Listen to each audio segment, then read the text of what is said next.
Check now. Yes, perfect. Okay, great.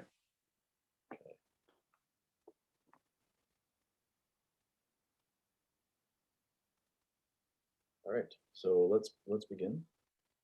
All right, let's do it. So just to give a preface to what this talk is about, it's a discussion on the idea of the self. Well, not just the idea of the self, the phenomenon of the self, and a different ways that that phenomenon can be approached and understood. And so this is the second part of the discussion that we started a couple of weeks ago. And in that discussion, we touched on different sort of theories of the self, different ways that we can talk about the self. Whether the self is real was one of the questions that we entertained. Maybe the central question of that podcast is, in what way is the self?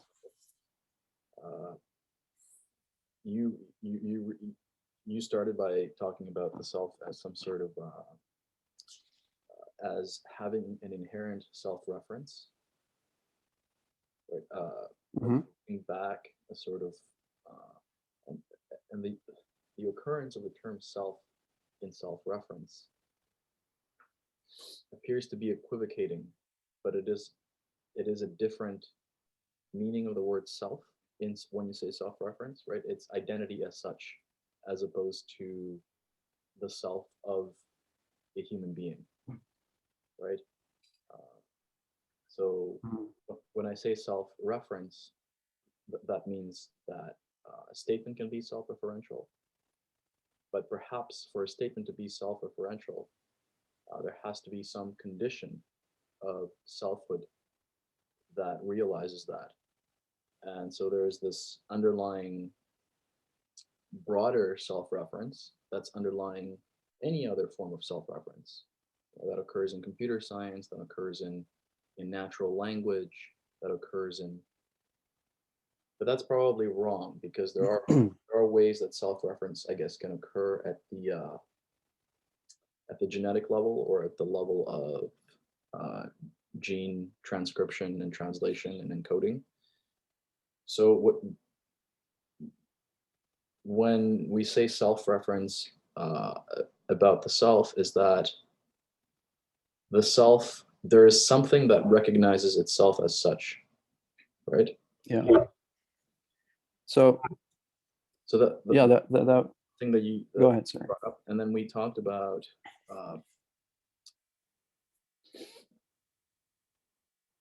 whether there is some sort of underlying dynamic in the organism that realizes some preliminary and invariant phenomenon of selfhood, then that other more pointed versions of selfhood can be scaffolded or constructed upon it, such as the self-concept, representations of the notion of self or even oneself. All these things might rest on some sort of a more broader dynamic. Right. Yeah, that was a good introduction. So I think when we do, like, when we're using terms like self-reference or even selfhood, I was thinking about that, and I don't know if that sounds right to me. Like when I think of or even self-awareness. So for me, that statement implies that there is a self to be aware of, but I think it's the other way around. I think the basis is the awareness, and then we construct. So based on that awareness, we're constructing something that we're calling a self. So the basis is just aware. So just aware of our environment, aware of ourself as entities,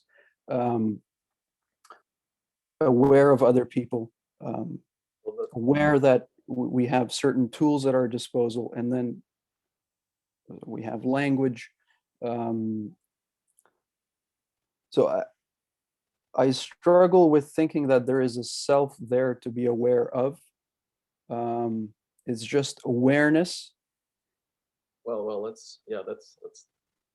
So let's get into that a little bit. So you when you mentioned awareness, you also mentioned awareness of self or awareness of. So one of the things that's interesting to, I agree with you that first of all there's awareness, and one of the projects here is to excavate the architecture of awareness, because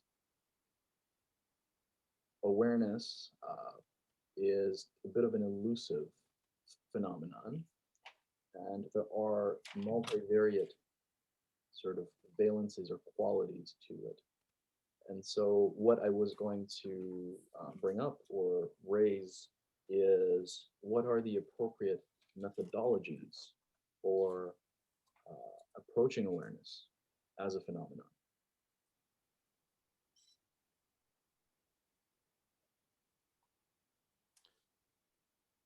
Right. When I was thinking about this for the second discussion, I went back to, I was thinking of analogies that can help me better understand what the self is, or if there is a self to be aware of. Um, so I so I went back to Plato, and I thought about Plato's theory of ideas. And so traditionally, in philosophy, if we go back to the ancients, we there is that dualism between mind body, but Plato and um, Socrates both thought that there was an essence to the human being, and the essence was the soul, and Plato thought reason was the essence, which was equivalent to the soul. um, so I think actually we haven't yet grappled with that. We're still haunted by that, by those ancient arguments of soul, um, or of self. So now it's not soul anymore because soul is out of fashion, but we're substituting it is for self. Um, so the example that I thought of um, is of a table, for example, and this kind of brings language into play. We didn't, on the last discussion, we didn't talk about language or memory, which I think are two key ingredients um, to how we come to think that we have a self, or how we construct that idea of ourself. Um, so, I mean, so very basically, Plato thought that everything in the world had an essence. So it wasn't just what we perceived with our senses, um, but there was something more to it, and he so his idea was that everything is a representation of something more fundamental, more pure, which was the theory of ideas. So so if we take a table, for example, and we ask what is the table, um, you can describe the table. So you can describe the texture of the table, you can describe the shape of the table, you can describe what the table is made up of, so the material. Um, and then you can also talk about its usefulness, its utility. But we're still missing on what the essence of what makes with the tableness. So that the essence of what makes a table, which is its tableness. And Plato would say, you know, that's the idea. So that particular table is a imperfect representation of this, let's say, um, pure idea that is tableness.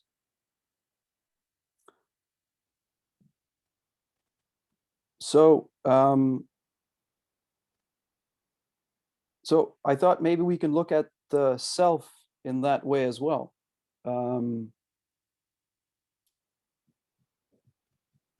So what is the self? Is the self that tableness, which is just this ideal concept that we expect to be there, or so are we just being ideal about it, or I would say not. Yeah.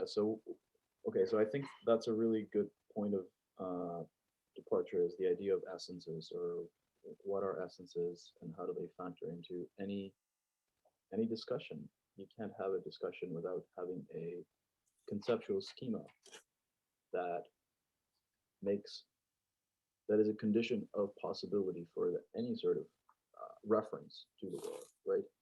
And so any sort of conceptual schema will presuppose certain identities. So it makes certain ontological commitments. And the ontological commitments implicitly within them have identities. And these identities are stable across time. Now we can ask whether these identities are purely constructed, right? Or whether the identities correspond to some matter of fact that's mind independent. Now, when you bring up the idea of sort of like forms or essences, so one of the ways that discussion figures in sort of more contemporary discussions is in ideas of reference. So, for example, Aristotle had this distinction between accidental properties and essential properties. So there are ways that the accidental properties can vary, right, without actually uh, disintegrating the identity condition. And so his question was, what is it that in virtue of which confers the identity? And that's some sort of essential property. So for example, for humans, he said that is reason, but it is also an individuating criterion, right? So he said humans have reason, and that individuates them from other sorts of entities in the world. And he called reason a essential property, right? And so if through whatever sort of contingency of circumstance you lose reason, then you also lose your personhood or your identity as human. So that's perhaps one way that the ancient or some ancient view can come into the discussion.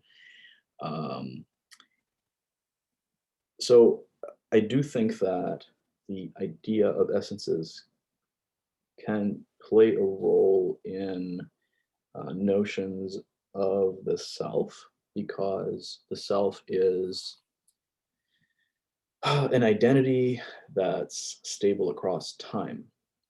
But what I want to suggest is that not all presumptions of identity that are stable across time are necessarily erroneous or illusory, right?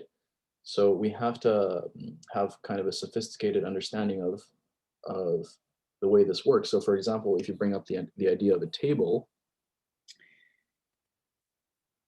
the category of table, as far as I understand it, doesn't affect the more stable foundation that tableness presents itself in experience or in appearance, and that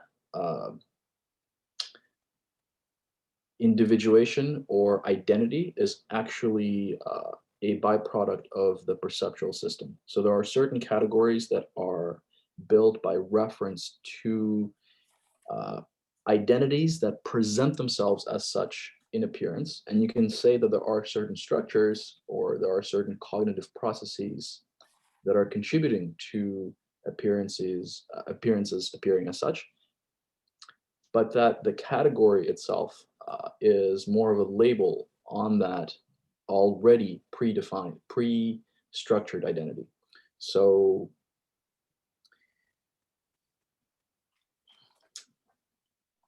Now, how does that come into discussion of selfhood? Well, selfhood is not a category like table, so I would consider table a genus level category. It is a category that is more basic or primordial because it is not built by analogy to anything else, but it's built by analogy to experience. And I would say that, and this is kind of a broad thesis, that other categories are built by analogy to these basic level categories. Now, what is the ontological status of these other more invisible abstract categories, right? And so maybe we can talk about a scale of concreteness to abstractness, concreteness being closeness to empirical experience, right? Proximity to experience, and abstractness is the opposite, distance, distalness from the empirical experience. So now selfhood is a very special category, kind of like God, where it is both abstract, but also the most intimate. And if you take some sort of Kantian perspective, it is the condition of possibility. And he has a formal conception of the self for any appearance at all. And so later on, maybe I want to read like a very schematic, give a very schematic Wikipedia rendition of Kant's argument. But before we get there, how do you respond to that? That the self is more of an abstract category, but at the same time, and what we're trying to get at is at the same time, it's an intimate, there is the self-conception, there's the category, but then there is also the experience of unity, which is the elusive, oozing kind of. What do you mean by unity? Right. So yeah, that's a complicated question. So there are several ways to get at this unity. So one of the unity, this is one possible way to look at the unity is what's known as the binding problem in neuroscience or computer science, cognitive science. And the binding problem is the problem of how objects, background, and abstract or emotional features are combined into a single experience. So there is a sense that your experience, there is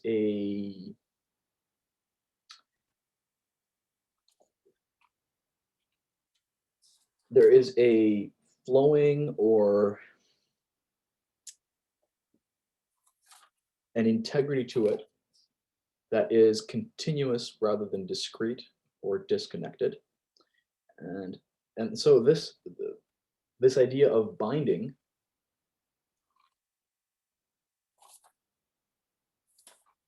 is independent of there being a selfhood, right? So there is a sense of there's a sense of that visual input, sensory input, thoughts, all of these things take place in a container and are melded together in a continuous sort of stream of awareness. So this is the binding element that is a phenomenon that you can deny or is a phenomenon that requires explanation if we say that the phenomenon is real. But then the other thing is, what I want to get at is that the binding has this other component to it that might be even more basic. And that component is that the unity actually rests on an awareness that is an awareness of the unity of self. So, and this is a phenomenon that I'm interested in, that in some strands of cognitive science called enactivism that draws from phenomenology calls it pre-reflective self-awareness. So, and we kind of touched on it earlier. It is an awareness that one is aware that is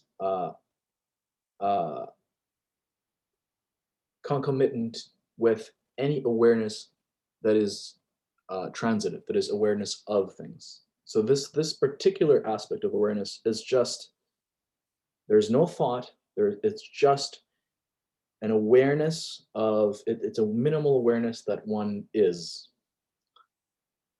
Now, that's a contentious claim, but I would say that, so there's the binding thing, there's the unity of consciousness, but there's a sense that this unity of consciousness is taking place in another container that's being realized biologically, where there is a sense of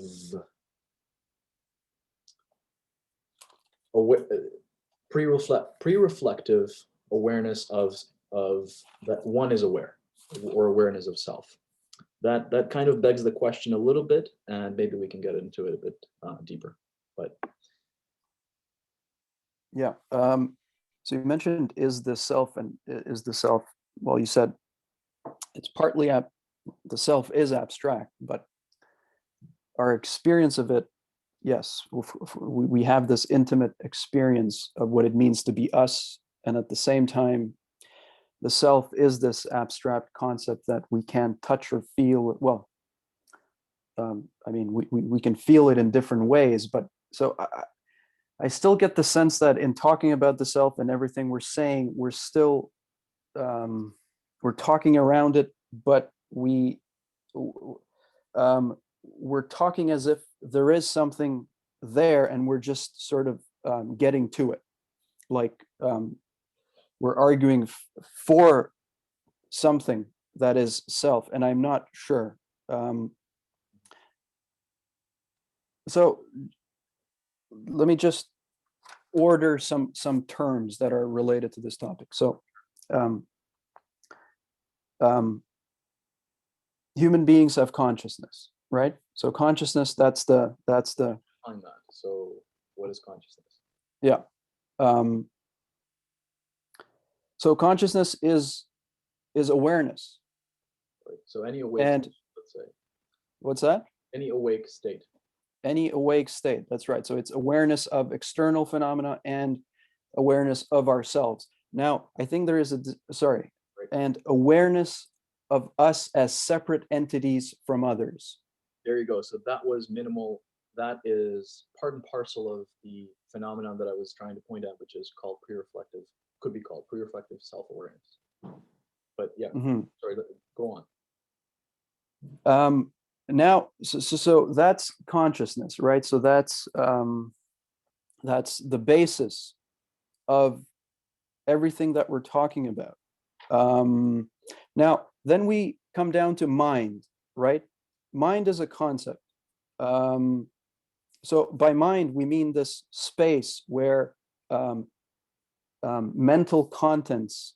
So it's a space where we envision that mental contents occur, right? So we have mind, and then we have these things that we call mental contents, which include thoughts, feelings, other sensations, or even desires. So all of these things. And then we can come down to,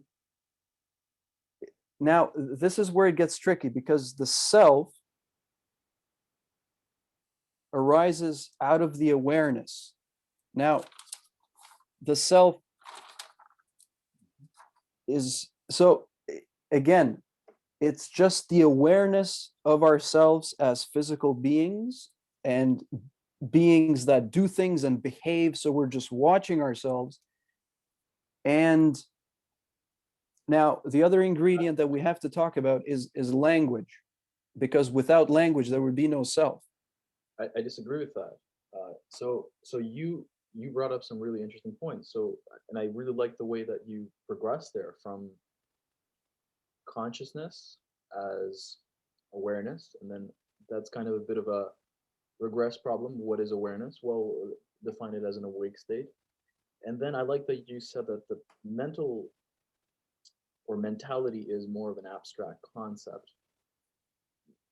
But we'll leave that, and then you brought up the idea that in that mentality, in the space of mentality, there is awareness that one is separate from other beings.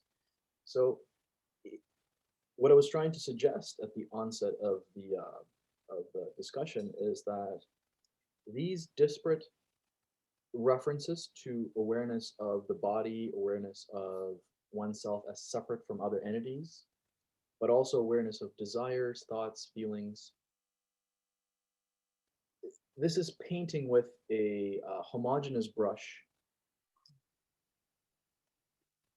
perhaps very sort of complicated and nested processes.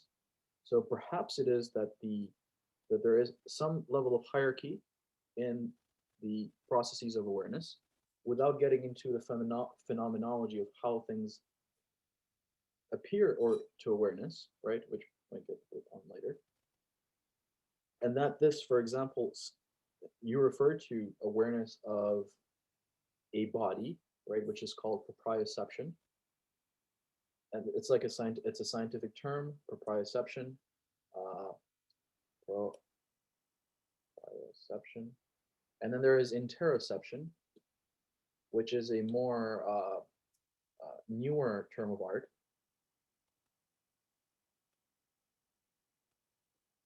So proprioception is the sense of the body, or the kinesthetic locomotion of the body, the sense of movement, right? Whereas proprioception is the sense of the internalness of the body. So you have also awareness, not just of like these desires and feelings, but you have awareness of uh,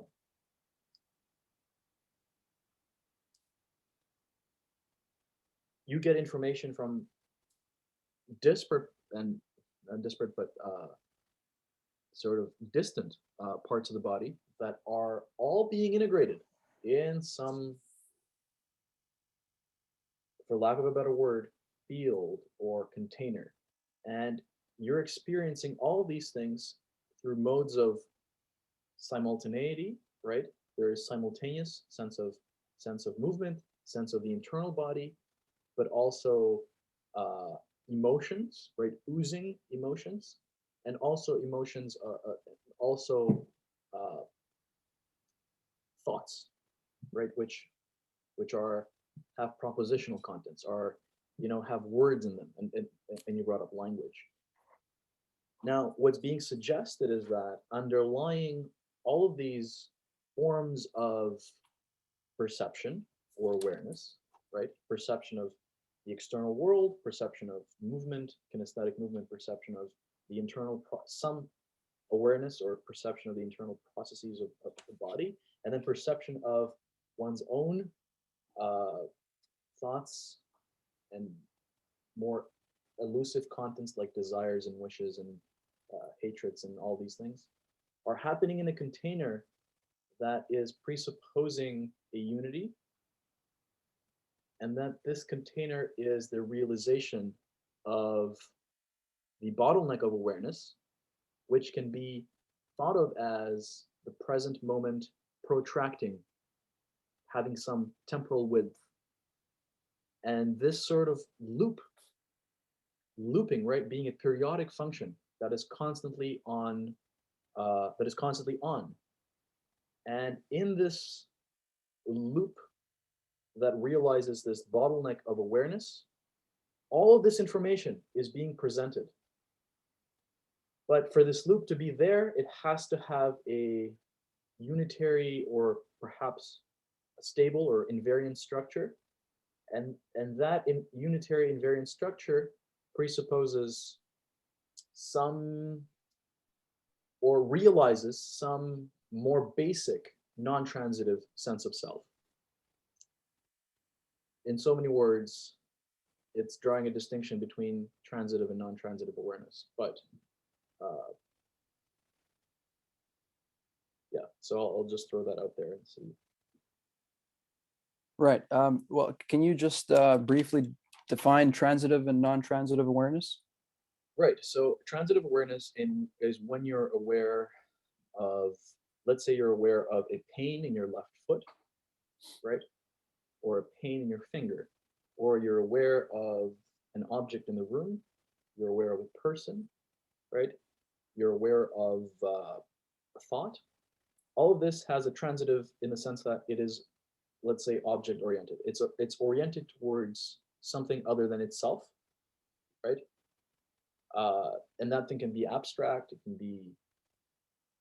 can be oriented towards different types of things, but it is object directed. It has a directiveness, which in philosophy it's called intentionality. It's a term. So so when you say you're aware of a pain that arises from your own body, you say that's not an awareness of itself, meaning That's right. what do you mean by itself here?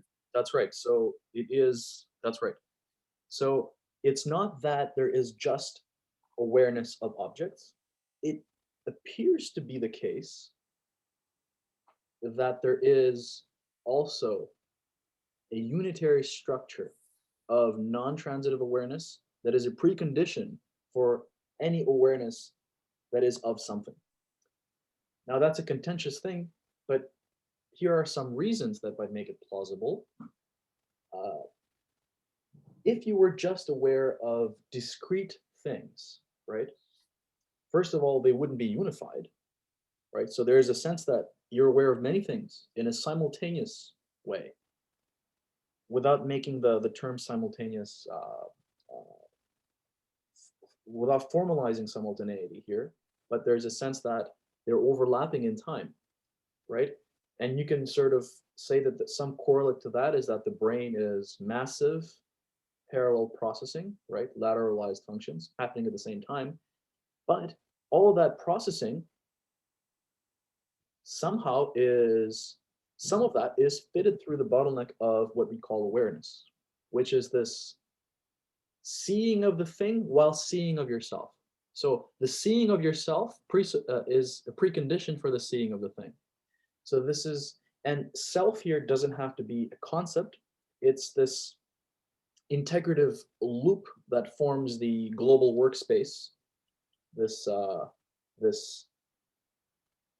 thing, right, that is the protracted in time, that is not very, very long, but that's felt as the experienced present moment, right? It feels like there is a present to it, right? And so this realization of the feel of the present moment, which comes with it a feel of some sense of boundary and selfhood, is a precondition for all of the other forms of awareness.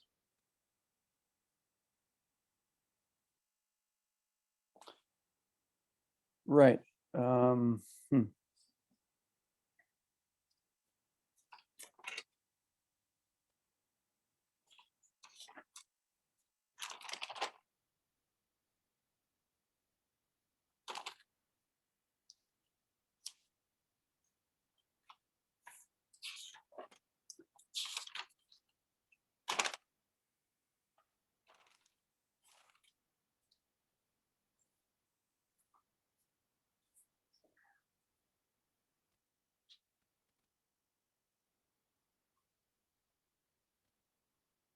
So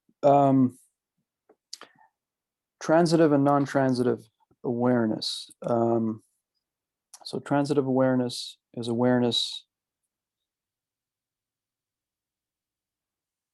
That scaffold of, yeah, something more basic. This is an idea, right? This is all. It's an yeah. Yeah.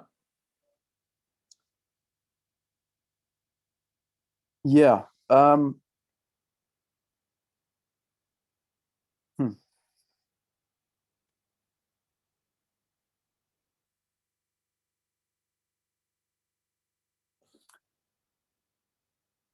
So yeah, I mean, there's a lot of ways of looking at this.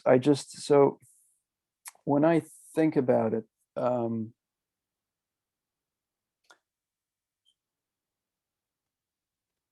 so going back to that order: consciousness, mind, mental contents, self-awareness, and then self.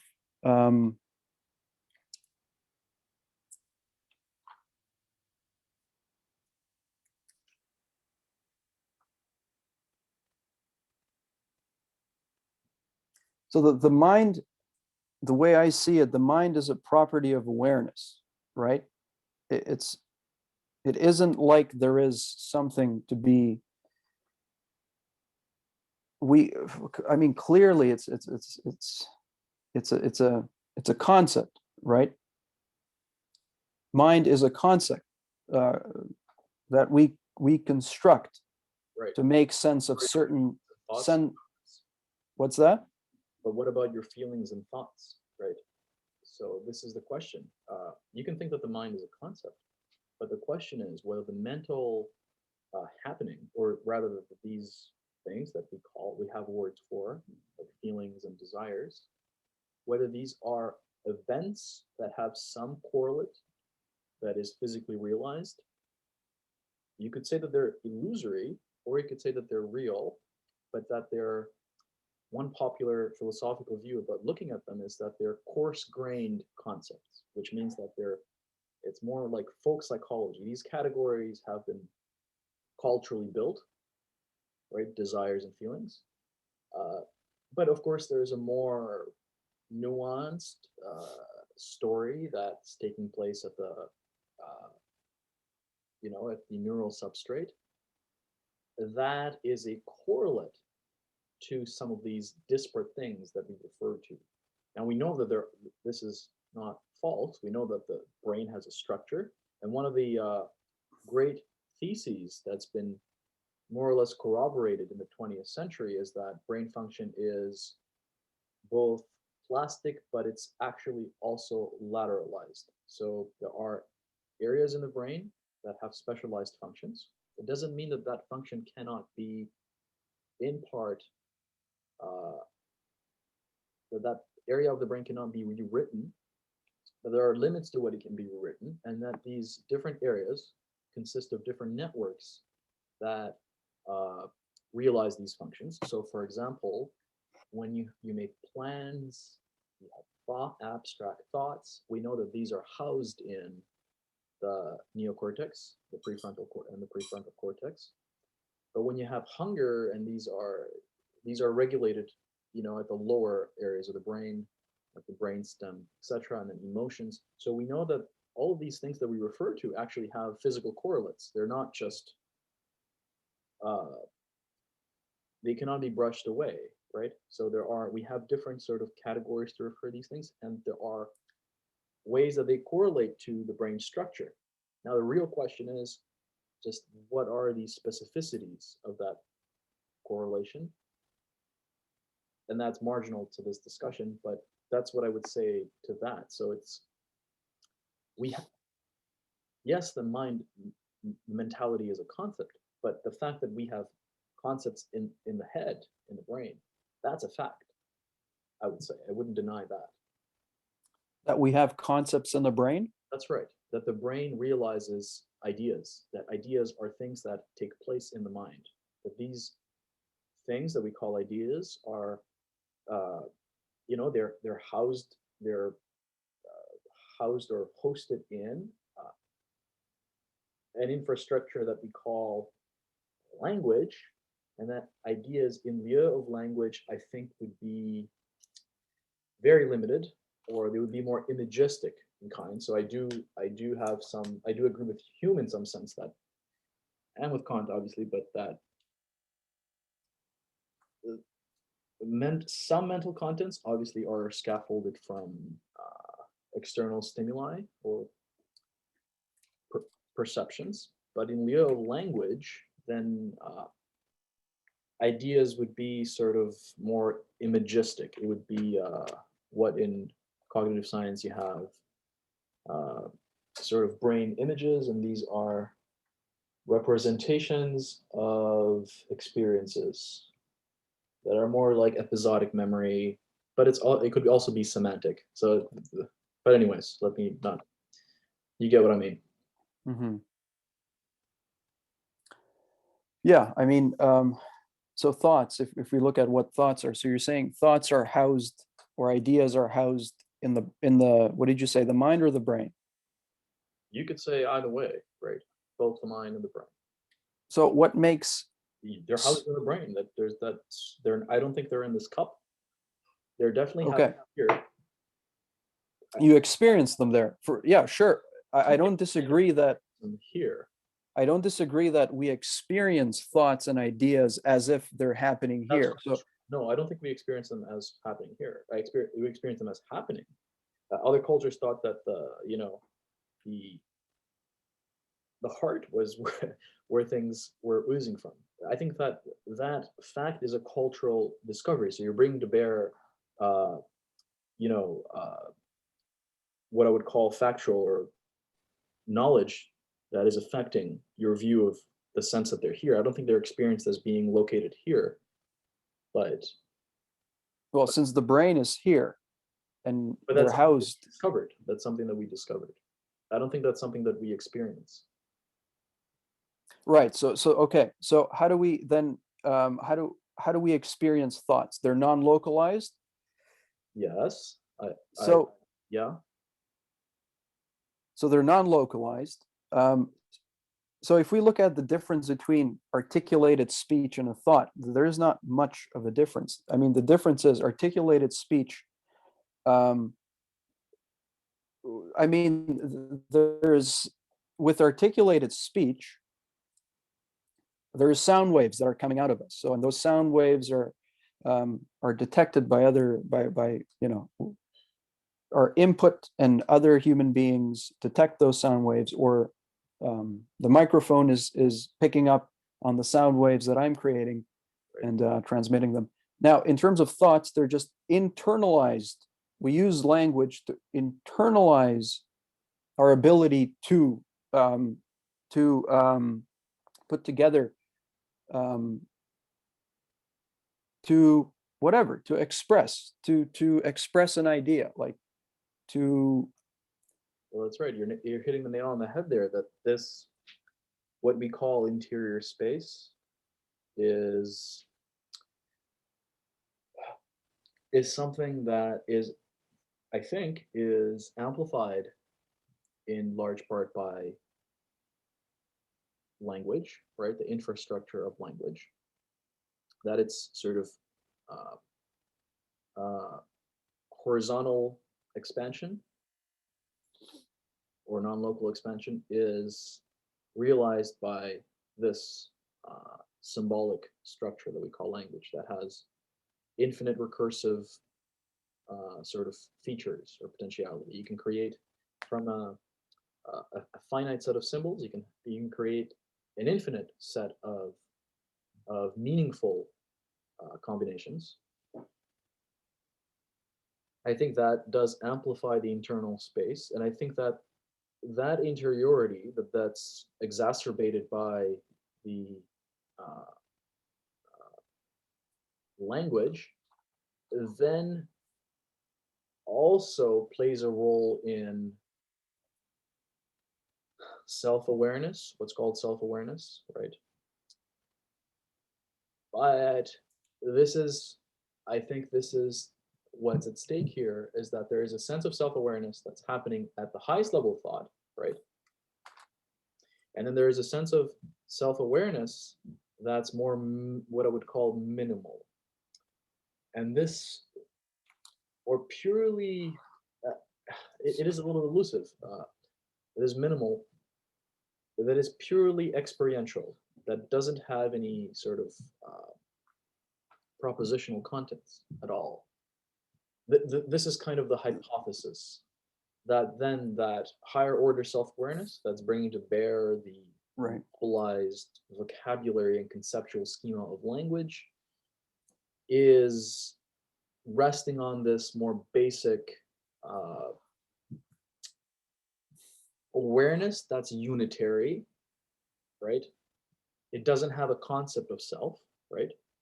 But we can call it as a realization of a minimal self, a biological realization of minimal self. So the reason I brought up the example of the table, so the concrete table versus the tableness, Right. is because I asked myself, can we experience a table without the idea of tableness? And that's almost impossible, because language is so interwoven um, in how we encounter, let's say, external phenomenon, but even internal phenomena. So we can't even begin to think about ourselves without the Conditions, sure. the preconditions and the construct itself that is innate in some sense. You are right on many levels here. So, for example, we know that certain what's called top-down processing is brought to bear in perception. So, for example, to bring a very mundane, almost banal example, is the duck rabbit of that Wittgenstein uses in his philosophical investigations, right? And so, in the duck rabbit is a drawing of a duck, but that's simultaneously a drawing of a rabbit.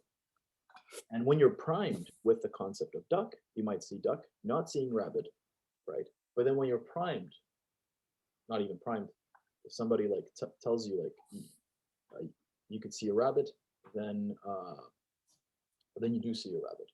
Okay, so there is a sense in which there is a causal interplay between conceptual schemas, concepts, and perception.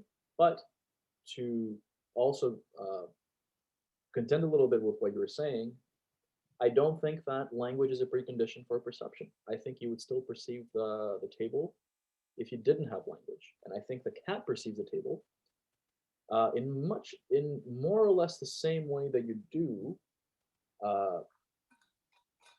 because it has that, you know, processing power to be able to perceive things. It is not contingent on language. Language affects perception, right? It changes the way we perceive things, but it is not a necessary precondition for perceiving things. So, well, of course, I agree with that.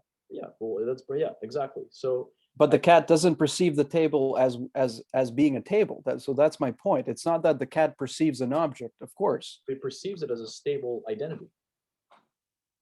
I don't know what that means in cat language, but that the cat is not seeing like brownness or like lines or separate. No, it sees an object. So sure, something that's happening. It's either there's something that potentially is being. There are many different views of this. There's no like one way, but there is a sense in which awareness is naively perceiving what's there, but it's also somewhat constructing it.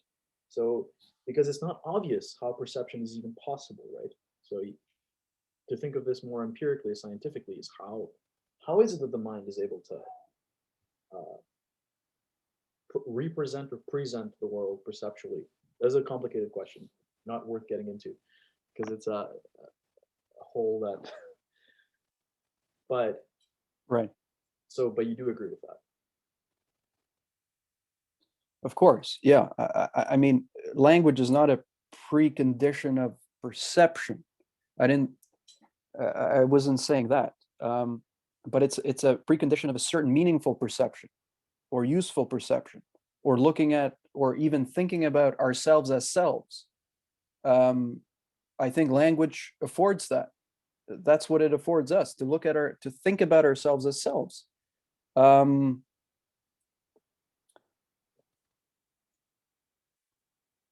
That's a subtle point. I do think that it does afford some of that, right? It affords a more acute representation of oneself, but I think that there is a self prior to the representation of self, and this is what I wanted to get to.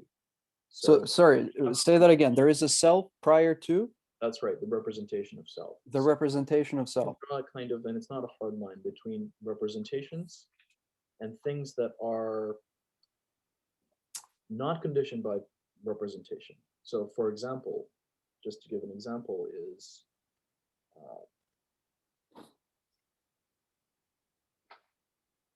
when I say that there are genes or there's DNA inside of my cells, right? I represent that, but that thing is there independent of any representation, right? Mm. So minimal selfhood is something like that. It's some sort of biological integrative process that's realized, that's independent of how I represent it.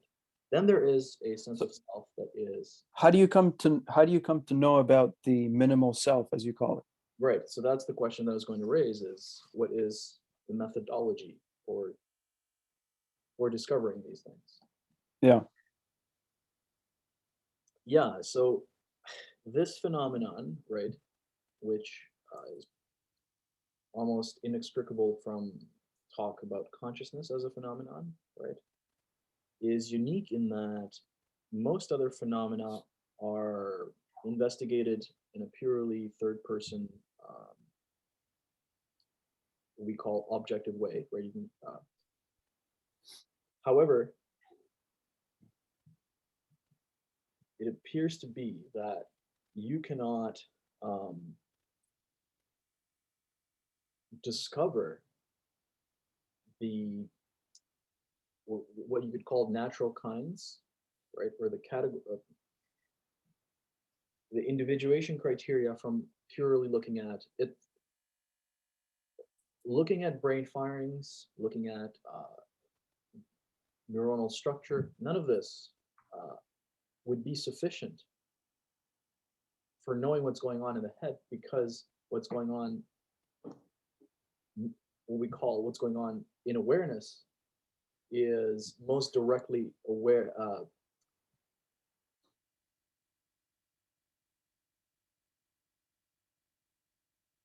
is in part, we could say in part, constituted by the fact that it's So you're describing the hard problem. Is that what you're describing? which problem? The hard problem of consciousness, Yeah, I don't personally agree with the hard problem, but what I'm describing as which is that. introspection is an indispensable tool in understanding what we can call mental phenomena, right? Because mental Right. phenomena are contingent in certain brain processes, but studying the brain will not give us That's solely, right. like you could look at the properties of a book, right? And you look at all its physical properties, Yes. and you have exhausted an explanation of what that physical entity realizes, right? So there is a what its likeness. This is known as the explanatory gap, right? And the explanatory gap is that I'll just read it here from Wikipedia. Is the difficulty that physicalist theories have in explaining how physical properties give rise to the way things feel when they are experienced.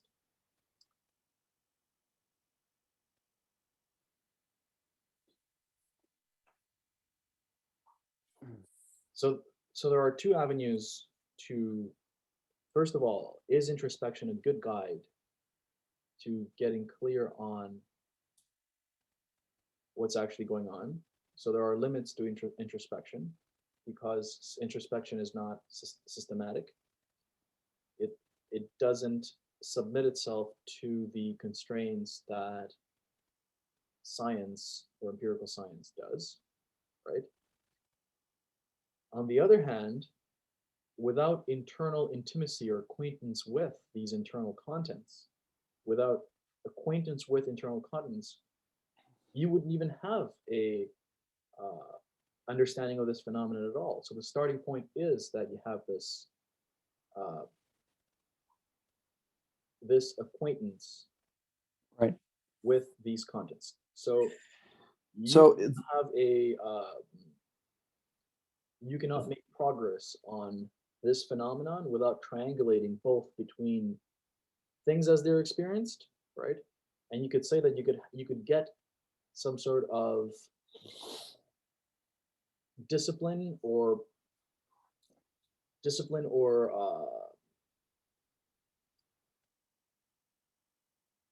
methodology for introspection that is better than just sort of casual introspection, right? And we can call that phenomenology.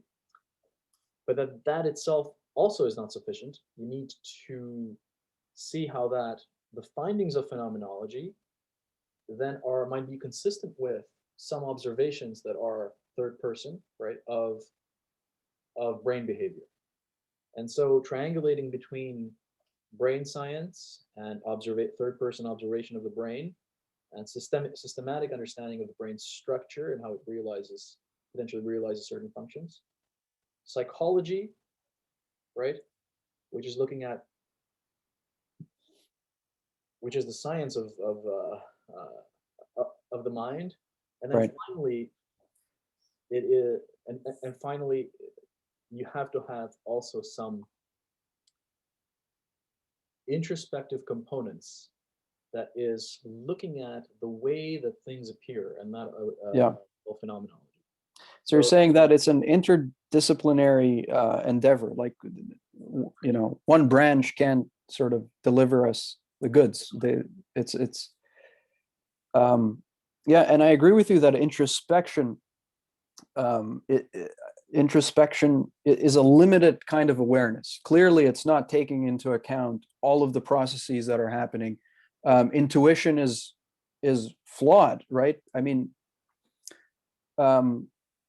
science tells, you take how we experience time, for example, and the way we experience time is not how how how time and space operate, or independent from our experience of it. But so I agree that introspection is limited. Our awareness and our intuitions are flawed. So it's I don't know that we can come to any stable truths through introspection. I mean, other cultures, other traditions would think otherwise, and I am tempted to sort of, I am sympathetic towards certain other traditions like Buddhism and what meditation can deliver, deep meditation. Yeah, but going back to the point that you said, which I agree, and this was a point I was going to make in the previous talk, which is about how studying the brain will not tell us about the nature of our cell, the nature of the cell. So the analogy that I think is good to tell us in tandem with illustrate this, yeah, is like, so, if you take a person and you teach them, let's say, everything about the hardware of a computer, the CPU, the motherboard, the wires, how all of that, behind the scenes thing works, but you teach them nothing about how to use the computer, and they're completely ignorant of the interface,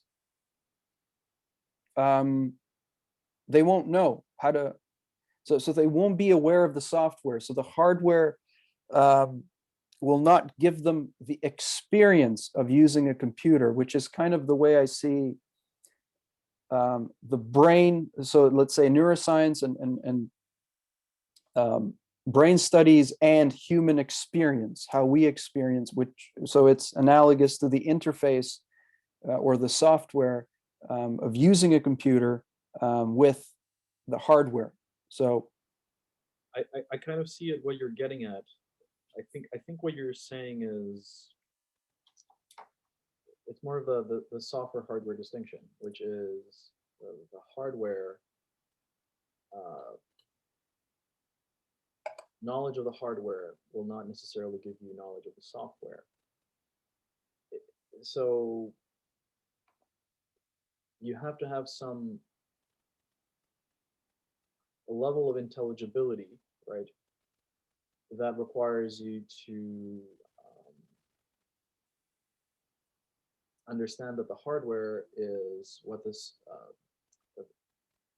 the software is what the hardware implements, right? And so this idea that the software is the code, let's say, or it's the thing that's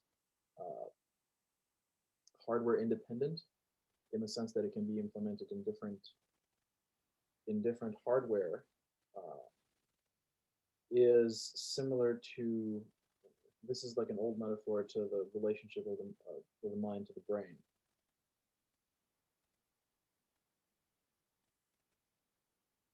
I think, though, that there is a way in which the hardware,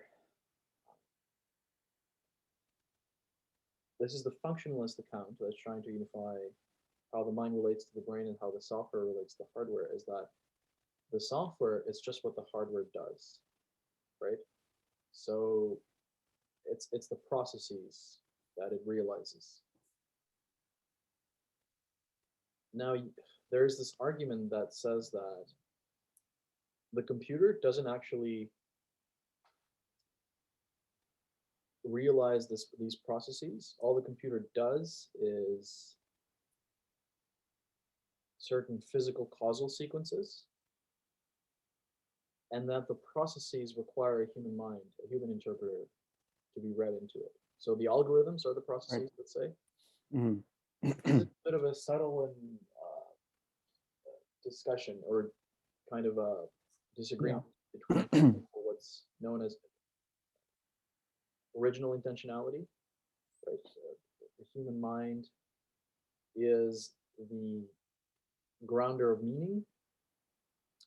What the computer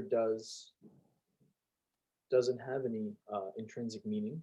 It only has derived meaning from the human builder who has built it. How does the human builder have meaning? Well, it's because meaning is somehow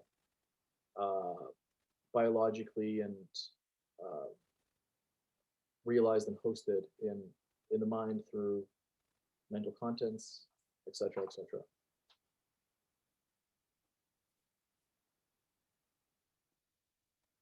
Does that get at what you were saying, or? Yeah, yeah.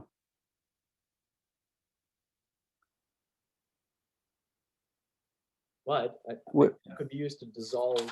I'm not sure how far the analogy can take us, because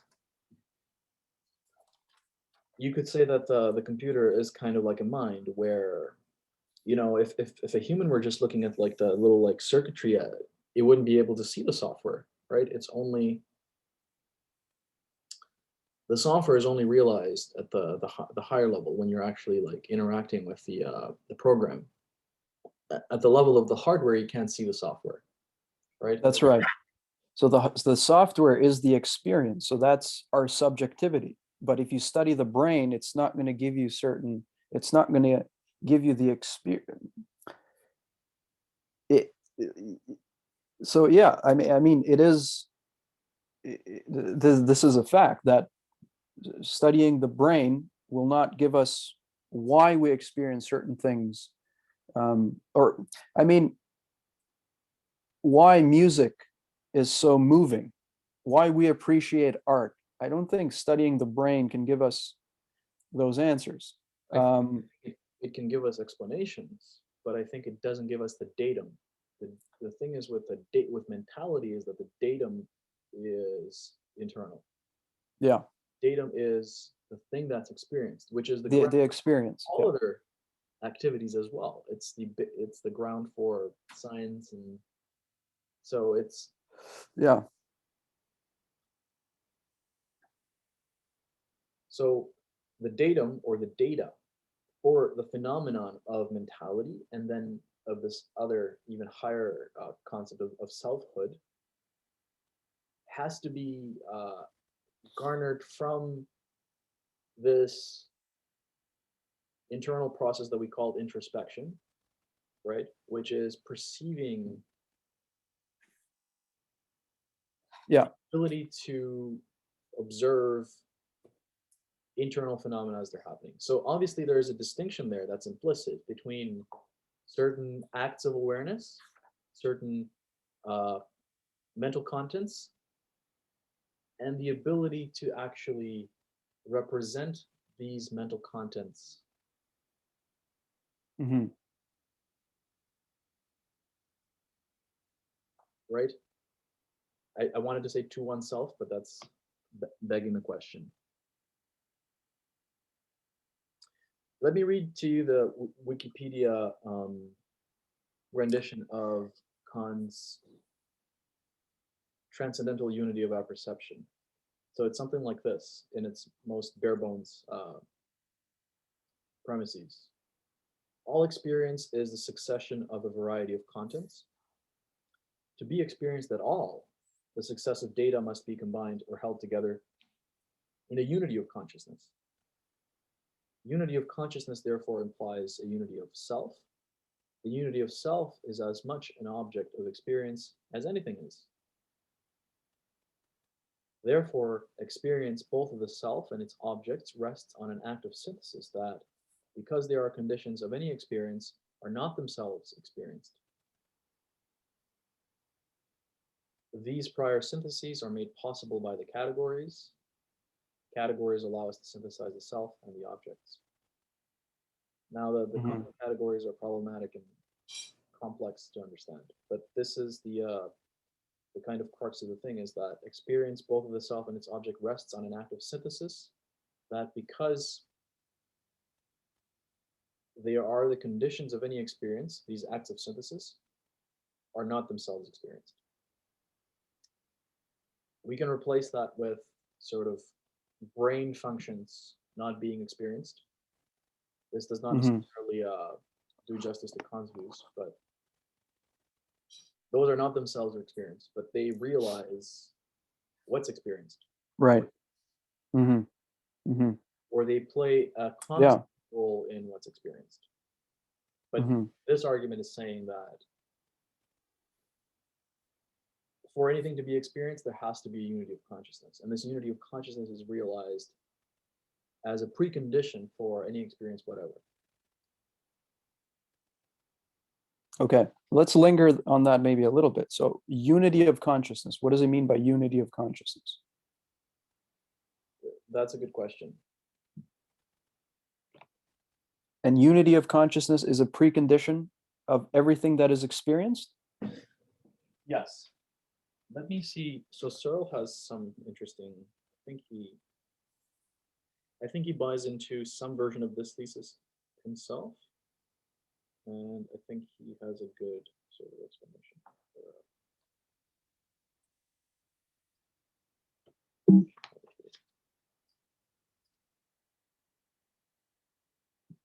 There's actually a whole Stanford Encyclopedia of Philosophy entry for unity of consciousness.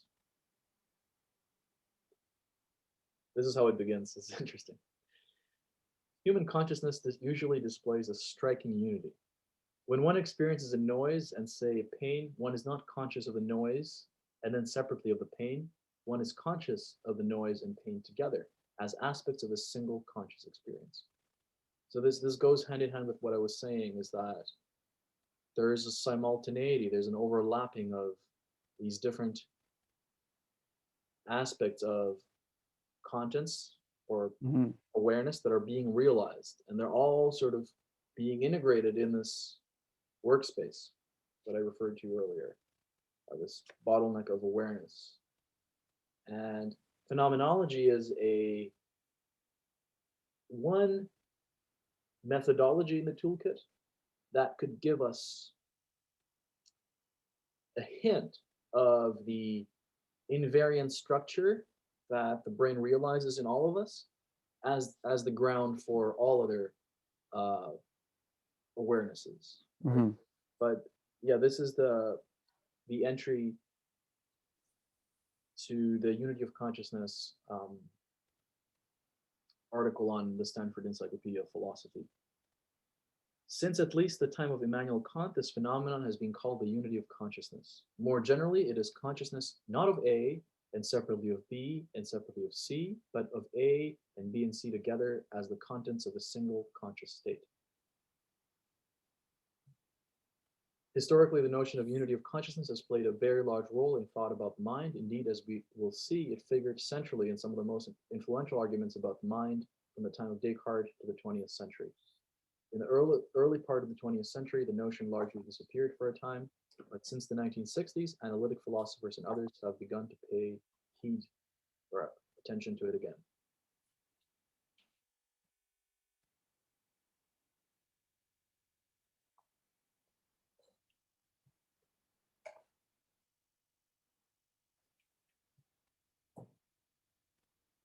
So perhaps this could be another gambit to another discussion, is unearthing or trying to analyze this idea of the unity of consciousness, whether it holds water or not, or what is what are the phenomena that it could be referring to, Hmm. ways that this makes sense, ways that it doesn't make sense. Right.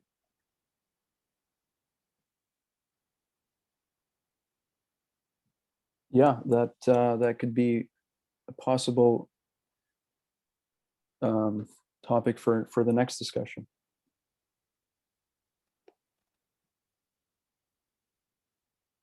So My that, lap, yeah. I'll leave it to you to kind of like put the wrapping on that, and You, be like yeah, preliminary thoughts. Any sense of reservations that you have would be great. yeah. I was going to read a passage from Dostoevsky, actually, from Please. Notes from the Underground. And I don't know if you've read it, but it is this. It, it's a I guess it's an argument against what the project of science is of science promises. Mhm. And essentially, I think Dostoevsky is a humanist because he thinks um, he thinks people don't want to. So he talks about a crystal palace, which is this symbol for a utopia of what scientific progress can take will take, or will deliver to people, which is all the questions will be answered in a scientific way. Even the self, he says, he uses this 2 + 2, he says everything will be reduced to 2 + 2 into a formulaic expression. And he says, but he says we're ahead of ourselves because people actually don't want that, because that is not because human nature, human people want always the freedom to act, the freedom to exercise their free will, even if it goes against reason, even if it is for destruction, even anyways. It sounds even like there are bits of Nietzsche in there, but he preceded Nietzsche, or he was contemporary with him. So Yeah. well, this is a relation to knowledge. Knowledge is subordinate to this more primordial life affirmation, Yeah. more pragmatic end, which is life affirming itself or flourishing. Whether knowledge can be the is the be all and end all of flourishing, that's highly debatable. And so the science project of science is more systematic, uh, you know, bringing into the fold of systematic knowledge of nature, whether that is the highest, the apex of the human project, is debatable, or at least it has to be one component of it. But anyways, Yeah. So yeah, let me just read this passage here. So, allow me an observation. I agree, man is predominantly a creating animal, doomed to strive consciously towards a goal and occupy himself with the art of engineering. That is, to eternally and ceaselessly make a road for himself that at least goes somewhere or other. But sometimes he may wish to swerve aside, precisely because he is doomed to open this road, and also perhaps because, stupid though the ingenious figure generally is, it still sometimes occurs to him that this road almost always turns out to go somewhere or other. And the main thing is not where it goes, but that it should simply be going. And that the well-behaved child, by neglecting the art of engineering, not giving himself up to pernicious idleness, which, as is known, is the mother of all vice. Man loves creating and the making of roads. That is indisputable. But why does he so passionately love destruction and chaos as well? Tell me that. But what of this? But what of this? I wish specially to say a couple of words myself. Can it be that he has such a love of destruction and chaos? It's indisputable that he sometimes loves them very much. That is a fact, because he is instinctively afraid of achieving the goal and completing the edifice he is creating. Sorry, that was a question. I didn't read it as a question. Right. Can it be that he has such a love of destruction and chaos? It's indisputable, this is in brackets, that he sometimes loves them very much. That is a fact, because he is instinctively afraid of achieving the goal and completing the edifice he is creating. How do you know? Maybe he likes the edifice only from afar and by no means up close. Maybe he only likes creating it and not living in it, so on and so forth. So when I was thinking about this concept of self, I was actually kind of looking inwards and whether I want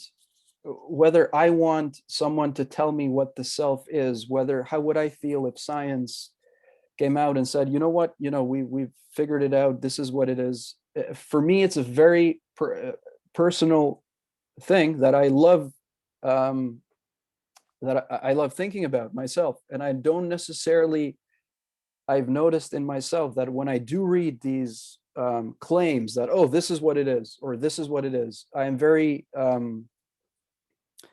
repulsed by those claims, because I want to be able to think about it on my own terms. So I guess that. Well, first of all, amazing quote. Yeah. So, a couple of things before we close it. Science is not identical to the things that it tries to explain or model. Those things are independent, right? Science is just trying to explain them, and whether it can explain all of them is an open question. Maybe there are certain principled limits within what it can do. And the second thing is that science cannot, in principle, get a hold of the totality. It cannot represent the totality because the totality is being constantly reconstituted. And this applies to the self, especially to the self, because what is the self isn't something that's static, but it's something that we are every day in our walking that path that Dostoevsky talks about, redefining or reconstituting, right, what that thing is. Mm-hmm. Mm-hmm. And so, and there are many examples that could be brought into this, language being one of them, how it adds to this edifice. It's and perhaps as a condition for constantly the edifice reconstituting itself. But the other point that I really like there is that there is a drive towards meaning, and we didn't talk about meaning, but meaning and the self are intimately connected. Meaning or Mm-hmm. value, worth, which is uh, connected to anything that we do. There is also this drive for not just construction, right, but destruction, and how those fit together is an interesting note to leave that on. Mm-hmm. I think that there's something mysterious there, whether kind of like the drive to construct, to Mm-hmm. create edifices, and the desire to also destroy them. Right. And that question that you left it with, whether the drive to destroy them is precisely because the path is the only thing that matters. Mm-hmm. The end edifice is never the actual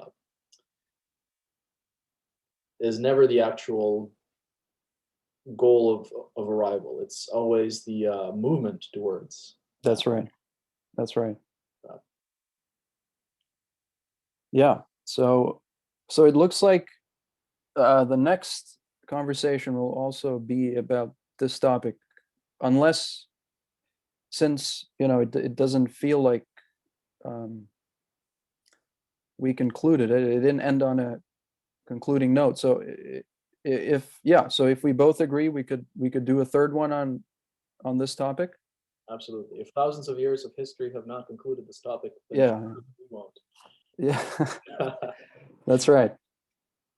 And my laptop's running out of battery, so I got to plug it in soon before it shuts off. So yeah, I would love to, we can deconstruct the unity of consciousness thesis, but we could also talk about meaning and destruction that you brought up. I think that's a very interesting thread that our discussion could evolve in.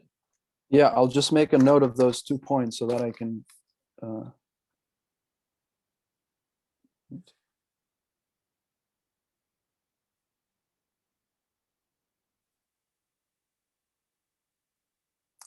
meaning. Okay.